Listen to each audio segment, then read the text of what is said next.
15 நாள் ஆனா 28%. இதெல்லாம் தானே கேக்குறீங்க. சுப்புரோஸ் ஏறவே இல்லைங்கன்னு சொல்லிட்டு இருந்தவங்களுக்குலாம் பாருங்க, சுப்புரோஸ் கொடுத்ததுல இருந்து பாத்தீங்க அப்படின்னா 15 நாள் ஆயிருக்கு, இன்னைக்கு 28%. இன்னைக்கு ஒரு நாள்ல எவ்வளவு போயிருக்கான்னு சொல்லி கேட்டீங்க அப்படின்னா இன்னைக்கு ஒரு நாள்ல கிட்டத்தட்ட 18% போயிருக்கான் இன்னைக்கு ஒரே நாள்ல. சரிங்களா? ஸோ நான் கொடுக்குற எல்லா ஸ்டாக்ஸும் பாத்தீங்க அப்படின்னா ஷார்ட் டர்ம் தாங்க, நாளைக்கே ஏறும்னு சொல்லி நான் எந்த ஒரு ஸ்டாக்குமே தரமாட்டேன். ஸோ சுப்ரோஸ் 18% போயிருச்சு, வேணும்னா டார்கெட் ரீச் ஆயிடுச்சுன்னு நினைக்கிறவங்க வித்துக்கோங்க. ஸோ அடுத்தது வாங்க, அதே மாதிரி நச்சின 4 ஸ்டாக் இப்போ சொல்ல போறேன்.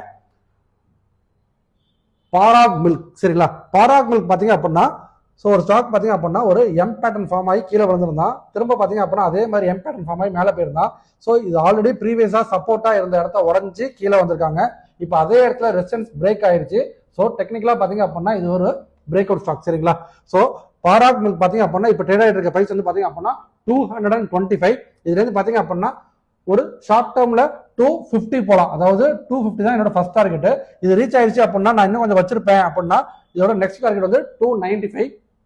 இல்லைங்க எனக்கு நிறைய அமௌண்ட்லாம் இருக்கு, நான் இன்னும் கொஞ்சம் நாள் கூட வச்சிருக்கேன் அப்படின்றவங்களுக்கு ஆல் டைம் ஹையான 360 to 70 வரைக்கும் போறதுக்கான பாசிபிள் நிறைய இருக்குங்க. வாங்க அடுத்தது ஸ்டாக் பார்த்துருவோம். அடுத்தது பாத்தீங்க அப்படின்னா குட் லக்குங்க, பேர்லயே லக் இருக்கு, ஸ்டாக்ல லக் இருக்கான்றதை வாங்க பார்த்துருவோம். குட் லக் ஸ்டாக் வந்து பாத்தீங்க அப்படின்னா இப்போ அவங்க ட்ரேட் ஆகிட்டு இருக்க பிரைஸ் வந்து பாத்தீங்க அப்படின்னா 1073. சரிங்களா? இதுவும் பாத்தீங்க அப்படின்னா ஒரு ரெசிஸ்டன்ஸ் பிரேக் அவுட் கொடுத்துருக்காங்க. ஸோ இதுல இருந்து அவங்க ஆல் டைம் ஹையான 1250 வரைக்கும் போறதுக்கான பாசிபிலிட்டிஸ் ரொம்ப நிறைய இருக்கு. அடுத்தது பாத்தீங்க அப்படின்னா ஒமாக்சி பாத்தீங்க அப்படின்னா இப்ப ஒரு ட்ரெண்ட் லைன் பிரேக் அவுட் கொடுத்துருக்காங்க. பிரேக் அவுட் ஆயிட்டு ரீட்ரேஸ்மெண்ட் கொடுத்துட்டு திரும்ப மேலே ஏறி இருக்காங்க. இப்போ அவங்க ட்ரேட் ஆகிட்டு இருக்க பிரைஸ் வந்து பாத்தீங்க அப்படின்னா 106. என்னோட டார்கெட் வந்து பாத்தீங்க அப்படின்னா 140. சரிங்களா? நெக்ஸ்ட் வந்து பாத்தீங்க அப்படின்னா ஏபி கேபிட்டல். லாஸ்ட் வீக்கும் சொல்லியிருந்தேன், இப்பயும் சொல்றேன். ஏபி கேபிட்டல் வந்து பாத்தீங்க அப்படின்னா ஒரு கப் அண்ட் ஹேண்டில் ஃபார்ம் ஆயிருக்கு.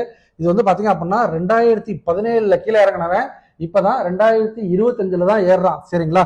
ஸோ இந்த ஸ்டாக் எந்த அளவுக்கு பர்ஃபார்ம் பண்ணணும்னு சொல்லி கேட்டீங்க அப்படின்னா நீங்க ஒரு 6 மாசம் வச்சிருந்தீங்க அப்படின்னா என்ன ரிசல்ட் கிடைக்கும்னு சொல்லி கேட்டீங்க அப்படின்னா இவனோட நெக்லைன்ல இருந்து எவ்வளவு கீழே இறங்கியிருக்கான்னு சொல்லி பாத்தீங்க அப்படின்னா 85% இறங்கியிருக்காங்க.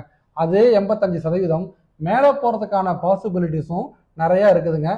அதாவது 85%. அதாவது எங்க வருதுன்னு சொல்லி கேட்டீங்க அப்படின்னா ஆல்மோஸ்ட் வந்து பாத்தீங்க அப்படின்னா 470 to 500. சரிங்களா?